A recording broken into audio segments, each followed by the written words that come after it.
রমজান মাসকে পেয়েছে, রমজান মাসে ইবাদত বন্দেগী করে আল্লাহর কাছ থেকে ক্ষমা নিতে পারলো না, এরা ধ্বংস হয়ে যাক, নাউজুবিল্লাহ। দুনিয়াদার মানুষরা অলরেডি প্ল্যান করে ফেলেছে রমজানে কোন কোন পণ্যের দাম কি হবে, কিভাবে সিন্ডিকেট করা যায়, কি করা যায়, কেমনে লাভ করা যায়, কি সব ওদের প্ল্যান রেডি। দিনদার মানুষরা এমন করবে না। দিনদার মানুষ যারা ক্ষমা পেতে চায় তাদের কয়েকটা কাজ আমি বলে শেষ করছি। 1 নাম্বার, রমজান মাসে 5 ওয়াক্ত নামাজ জামাতে পড়ার চেষ্টা করেন। পারবেন না? হঠাৎ করে কিন্তু একটা জায়গায় শুরু করা যায় না। রমজান থেকেই শুরু করব এমনটা করা যাবে না, কিন্তু আগে থেকেই স্টার্ট করতে হবে, তাহলে রমজানে গিয়ে আপনি ফ্লো সৃষ্টি করতে পারবেন। ফ্যান ছেড়েছেন, ফ্যানটা কি ধাপ করে এত জোরে হয়েছে? আস্তে আস্তে আস্তে আস্তে বেড়েছে। একটা স্পিড আসতে সময় লাগে। আপনি প্রথমে দৌড় শুরু করেই তো বাইকে আপনি 100 টানতে পারবেন না, আপনাকে গ্র্যাজুয়ালি যেতে হবে। এটাই সুন্নাহ, আল্লাহ পাকের সুন্নাহ গ্র্যাজুয়াল। দিন থেকে রাত কিন্তু ধাপ করে হয় না, আস্তে আস্তে হয়। রাত থেকে দিন আস্তে আস্তে হয়। আপনি এখান থেকে শুরু করেন, শাবান মাস থেকে। শাবান মাসে মাঝে মাঝে কিছু রোজা রাখেন, কয়েকটা সম শাবান মাসে রাখেন। নবী সাল্লাল্লাহু আলাইহি ওয়াসাল্লাম শাবানে বেশি বেশি রোজা রাখতেন। আল্লাহ পাক আমাদেরকে তৌফিক দান করুন, যাতে রমজানে গিয়ে আমাদের কষ্টটা কম হয়। 5 ওয়াক্ত নামাজ জামাতে পড়ার চেষ্টা করেন। সেহরিতে এমনভাবে খাবেন না যে মনে হয় এটা আপনার জীবনের শেষ খাওয়া, এভাবে খাবেন না। সেহরিতে কম খান, যত বেশি খাবেন তত বেশি আপনি অলস হয়ে যাবেন। মুসলিমদের উচিত নয় খুব বেশি ভরপেট খাওয়া, এবং এই সুন্নাতটা এখন কিতাবের মধ্যে আছে, আমাদের বডি এবং আমলের মধ্যে সুন্নাতটা খুব একটা নাই। যত বড় আশেকে রসুল দেখবেন তত বড় ভুঁড়ি, এটাই বাস্তবতা। আমরা ভোগবিলাসী হয়ে গেছি আর কি। এটা আখিরুজ জামানের সাইন। নবী সাল্লাল্লাহু আলাইহি ওয়াসাল্লাম বলেছে শেষ জামানে এক শ্রেণী মানুষ আসবে যাদের উঁচু ভুঁড়ি থাকবে, ঠেস দিয়ে বসে থাকবে এবং আরাম প্রিয় হবে। হাদিসের পাতায় পাতায় এগুলো আছে, কি বলা নাই হাদিসে।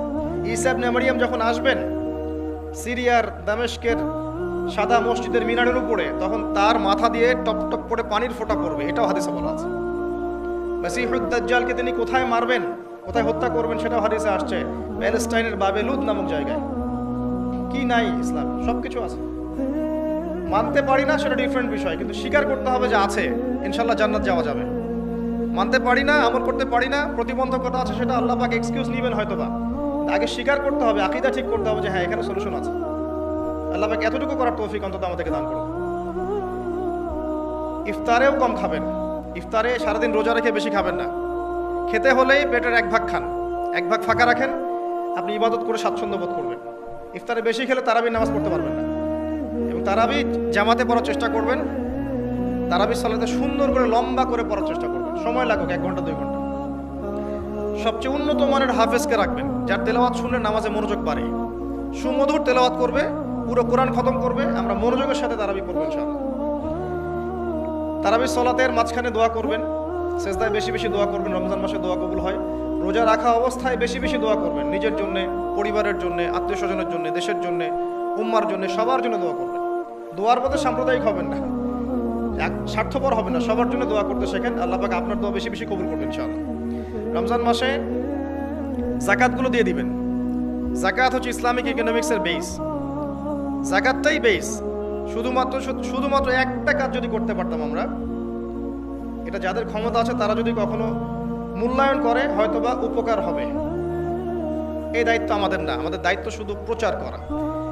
শুধু যদি যাকাতটা কালেক্ট করা যেত একটা সিস্টেমেটিক ওয়েতে, বাংলাদেশে এমনও মানুষ আছে যার একজনের যাকাতের টাকা দিয়ে 100টা পরিবার চলবে, এবং এটা প্রতি বছর আসবে, 1 বছর না, প্রতি বছর নিসাব পরিমাণ সম্পদ হলেই যাকাত আসবে। দেখবেন একটা হিউজ ক্যাপিটাল আমাদের তৈরি হতো। এটা দিয়ে আপনি বড় বড় মেগা প্রজেক্ট করতে পারতেন। দুর্ভাগ্যজনক, এটাতে আমরাই যাকাত দিতে চাই না।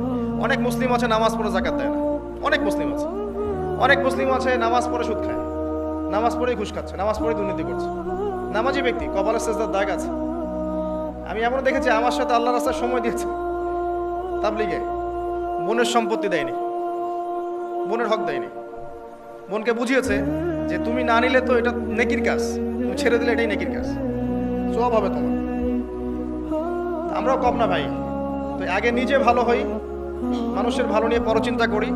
আলাইকুম আনফুসাকুম, নিজের নফসের খবর নেই। মানুষকে সংশোধন করা অনেক কঠিন বিষয়, নিজে সংশোধন না হলে মানুষকে সংশোধন করা যায় না।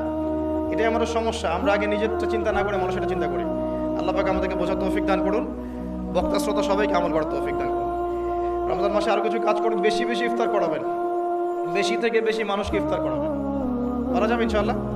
একজন রোজাদারকে ইফতার করালে ওই ব্যক্তির রোজার নেকি আপনি পাচ্ছেন, এবং আপনার নেকি থেকে কাটা হবে না, বরং আপনাকে এক্সট্রা বোনাস দেওয়া হবে। প্রত্যেকদিন মসজিদে আসর থেকে মাগরিব পর্যন্ত হাদিসে দার্সে হাদিসের ব্যবস্থা করেন। এই যে আপনাদের এখানে মুনতাখা হাদিস বই আছে না, মুনতাখা হাদিস, ফয়জুল কালাম, তারপরে এই যে রিয়াদুস সালেহিন, এই বইগুলো আছে, মিশকাত, এখান থেকে দার্স দিবেন। আসর থেকে মাগরিব পর্যন্ত এগুলো চলবে। মাগরিবে মানুষ আসবে, এখানে সবাই মিলে ইফতার করবে। করা যাবে না? ইফতার করাবেন, পরিবেশ মজা থাকবে। ইফতার যারা বাসায় করবেন, আমার অনুরোধ হচ্ছে পরিবার বর্গকে সাথে নিয়ে ইফতার করেন, যাতে ছোট ছোট বাচ্চারা দেখে যে আমরা এভাবে ইসলামিক সংস্কৃতি দেখে বড় হয়েছি। এখন এক একটা পরিবার এক একটা জগৎ, একটা ছাদের নিচে 10টা জগৎ, 10 জনের হাতে 10টা ফোন, এক একজন এক একটা ঘরে, ফোনের মধ্যে এক একটা ওয়ার্ল্ড, এক একটা জগৎ, কারোর সাথে কারো কথা নাই, আত্মকেন্দ্রিকতা। পাশে কে ফ্ল্যাটে কে আছে এটা দেখার সময় নাই। তো পরিবারের সদস্যদেরকে নিয়ে ইফতার করেন। আরেকটা নসিহত করব, রমজানের যে বাজার, এই বাজারটা আগেই করে রাখেন। রমজান মাসে বেশি বেশি বাজারে যাবেন না, সময় নষ্ট করবেন না, বেশি বেশি কোরআন তেলাওয়াত করবেন। রমজান মাসে কোরআন তেলাওয়াত এজন্য করবেন, কোরআন এই মাসেই নাজিল হয়েছে, অন্তত একটা বার খতম দেওয়ার চেষ্টা করুন। পারা যাবে? আলিফ লাম মিম থেকে একদম মিনাল জিন্নাতি ওয়ান নাস পর্যন্ত প্রত্যেকদিন এক পারা করে পড়েন, 30 দিন 30 পারা হয়ে যাবে। পারা যাবে না? যারা হাফেজে কোরআন আছেন, এই মাসে কোরআনটাকে হিফজ করবেন, আরো ভালো করে চর্চা করবেন। যারা আরো বড় স্কলার আছেন, কোরআনকে গবেষণা করবেন, কোরআনের দার্স দিবেন, মানুষকে কোরআনের কথা বলবেন।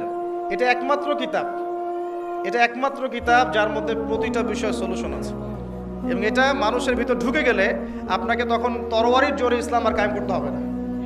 ইসলাম এভাবে কায়েম হয়েও নাই, মানুষের মন পরিবর্তনের মধ্য দিয়ে ইসলাম কায়েম হয়েছে। তো কোরআন মানুষের ভিতরে ঢুকিয়ে দেন, অটোমেটিক দেখবেন সে আল্লাহর পথে চলে আসবে ইনশাআল্লাহ। এটাই মূল কাজ, জ্ঞানতাত্ত্বিক কাজটাই মূল, মানুষকে জ্ঞানী করাটাই মূল কাজ। আমরা বেসিক কাজ করতে চাই না, বড় বড় স্বপ্ন দেখি। বেসিক কাজ দেখবেন, 5 ওয়াক্ত নামাজ পড়তে চাই না, যাকাত দিতে চাই না, কোরআন তেলাওয়াত করতে জানি না, বাসায় পর্দা নাই, হালাল রিজিক নাই, কিন্তু বড় বড় কথা বলি। ব্যক্তি জীবন ঠিক করা উচিত আগে, বড় বড় কথা অনেক পরে।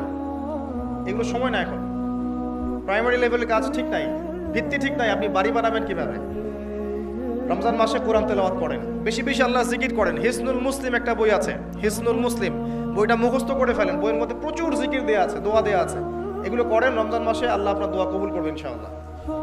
তারাবির নামাজ পড়েন, একসাথে ইফতার করেন, বাজারগুলো আগে করে ফেলেন, বাজারে বেশি সময় দিবেন না। আর স্পেশালি শেষের দশকে মহিলাদের হাতে টাকা পয়সা দিবেন না, যাতে তারা মার্কেট ঘুরে পরিবেশ নষ্ট করে, এই কাজটা করবেন। আপনি বাজারঘাট করে দিবেন। শেষ দশকে দেখা যায় যে আমরা আমাদের টাকা পয়সাগুলো বাসায় ফ্যামিলি থেকে দেই, বা শেষের দশকে সারা মার্কেট ভর্তি, এরা ঘুরে বেড়াচ্ছে মার্কেটে, লাইলাতুল কদরের কোনো খবর নাই। ইভেন আমরাও শেষের দশকে দেখবেন মার্কেটে আরো বেশি ব্যস্ত হয়ে যায়। এত ব্যস্ত হতে হবে কেন? একটা নতুন জামা দরকার, তো এটা এখন কিনে ফেলেন। এখন ঈদের নিয়তে একটা জামা কিনে ফেলে রেখে দেন, না সমস্যা কি? শেষ দশকে আল্লাহ রাব্বুল আলামিন বলেছেন একটা রাত আছে, যেই রাতে ইবাদত করলে 1000 মাস ইবাদতের নেকি পাওয়া যায়। এই রাতে আপনি যা চাবেন তাই পাচ্ছেন। ওই রাতটা নবী সাল্লাল্লাহু আলাইহি ওয়াসাল্লাম ফিক্স করে দেননি, বলেনি যে 87 হবে, 29 হবে, 23 হবে, কখনো না। তিনি বলেছেন শেষের বিজোড় রাতগুলোর মধ্যে একটা, 21, 23, 25, 27, 29, 5টার মধ্যে একটা হবে, যে রাতে কোরআন নাজিল হয়েছে। এটা আল্লাহ ভালো জানেন কবে হবে, আপনি বলতে পারবেন না। এই জন্য শেষ দশকে যদি ইতিকাফ করতে পারি, তাহলে এই রাতটা পাওয়ার সম্ভাবনা বেশি। নাও পারি, বাসায় তারাবি পড়ে গিয়ে শেষ রাতে আবার জাগতে হবে, রাত জাগতে হবে আলো জ্বেলে রেখে, উৎসবের উৎসাহে। এভাবেই রাত জাগতে হবে, জাগতে হবে রাত আলো জ্বেলে রেখে, উৎসবের উৎসাহে। আল্লাহ পাক আমাদেরকে বোঝার তৌফিক দান করুন। এরপরে ঈদের দিনের আগে ফেতরা দিয়ে দিবেন, সাদাকাতুল ফিতর দিয়ে দিবেন, আল্লাহর ওয়াস্তে যাকাত দিয়ে দেন। যাকাত না দিলে আপনার এই সম্পদটা আপনাকে এই কপালে, গালে, পিঠে আর বুকে আল্লাহ রাব্বুল আলামিন ধাতুতে পরিণত করে কিয়ামতের মাঠে লেপটে দিবেন। নাউযুবিল্লাহ। বলবেন হাদা মা কানাসতুম লিআনফুসিকুম, এটাই তো এই সম্পদ যা তুমি জমা করেছিলে, আমার হক দাওনি। এই রমজান মাসে এই আমলগুলোর মধ্য দিয়ে আমরা তাকওয়া অর্জন করতে পারবো ইনশাআল্লাহ, আল্লাহর ক্ষমা পাবো ইনশাআল্লাহ। এবং আশা করা যায় এই ওসিলায় আল্লাহ পাক আমাদের সবাইকে পরকালেও নাজাত দিয়ে দিতে পারেন। এবং রমজান মাসে একটু মানব সেবামূলক কাজ করার চেষ্টা করবেন, এতিমদের পাশে দাঁড়ান, বিধবাদের পাশে দাঁড়ান, বৃদ্ধ বৃদ্ধাদের পাশে দাঁড়ান, কিছু করেন সমাজের জন্যে, দেশের জন্যে, উম্মার জন্য কিছু করেন। আপনার যে প্রতিভা আছে এটা দিয়ে কিছু করে যান। ভালো কিছু করলে বৃথা যাবে না, ইনশাল্লাহ পরকালে পাবেন। দুনিয়াতে আপনি পান বা না পান, পরকালে পাবেন ইনশাআল্লাহ তাআলা। আর আমরা ব্যবসায়ীদেরকে রিকোয়েস্ট করবো, শেষ কথা, রমজান মাসে আল্লাহর ওয়াস্তে জিনিসপত্রের দাম বাড়িয়ে দিবেন না, কৃত্রিম সংকট তৈরি করবেন না, সিন্ডিকেট করবেন না, নিত্য প্রয়োজনীয় জিনিসের দাম বাড়িয়ে দিবেন না। এই মাসে বরং দাম কমিয়ে দেন, আল্লাহ আপনার ব্যবসায় বরকত দিবে ইনশাআল্লাহ। এই মাসে যারা কাপড়ের ব্যবসায়ী কাপড় দেন, খাবারের ব্যবসায়ী খাবার খাওয়ান, দাম কমিয়ে দেন, দেখবেন আল্লাহ আপনার রিজিকের দায়িত্ব নিয়েছেন। আপনি আপনার রিজিকের দায়িত্বশীল নন। যদি মনে করেন যে আপনি আপনার রিজিকের দায়িত্বশীল, আপনি শিরক করছেন। একজন ব্যক্তি সুদের চাকরি করছে, সে যদি মনে করে এই চাকরি ছেড়ে দিলে আমার পরিবার চলবে না, আমি চলতে পারবো না, তাহলে ইনডাইরেক্টলি সে বলছে যে সে তার রিজিকের দায়িত্বশীল। সে চলতে পারবে কি পারবে না কে জানে এটা। এমন অনেক মানুষ আছে যাদের কানে এই লেকচারগুলো পৌঁছেছে সুদ সংক্রান্ত, তারা 60,000, 70,000, 80,000 টাকার চাকরি ছেড়ে দিয়েছে, কৃষিকাজ করছে, কফি শপ দিয়েছে, কাপড়ের ব্যবসা করছে। এখন আমাদেরকে মেসেজ পাঠায়, আমাকে বলে ভাই পরিবারে বরকতের শেষ নেই আলহামদুলিল্লাহ।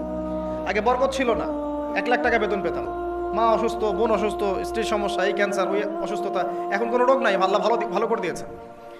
তো আল্লাহ পাক বারাকা দিবেন। হালালে থাকেন আল্লাহর ওয়াস্তে, হারামে যায় না। বেসিক কিছু কাজ করেন, পড়াশোনা করেন, কোরআন তেলাওয়াত করেন, কোরআনটা বোঝার চেষ্টা করেন, নবী সাল্লাল্লাহু আলাইহি ওয়াসাল্লামের সুন্নাহ মতো চলার চেষ্টা করেন, পরিবারের আদর্শটা ঠিক করার চেষ্টা করেন, হালাল খান, মানুষকে ইসলামের দাওয়াত দেন, অমুসলিমদেরকে ইসলামের সৌন্দর্য ফুটিয়ে তোলেন, যাতে করে তারা এই সৌন্দর্য দেখে ইসলামের দিকে আসতে পারে। এবং কারো প্রতি জুলুম করবেন না, অত্যাচার করবেন না, নির্যাতন করবেন না, এবং আত্মঅহংকারে ভুগবেন না যে আমরাই শ্রেষ্ঠ, সবাই বাতিল, এমনটা মনে করবেন না।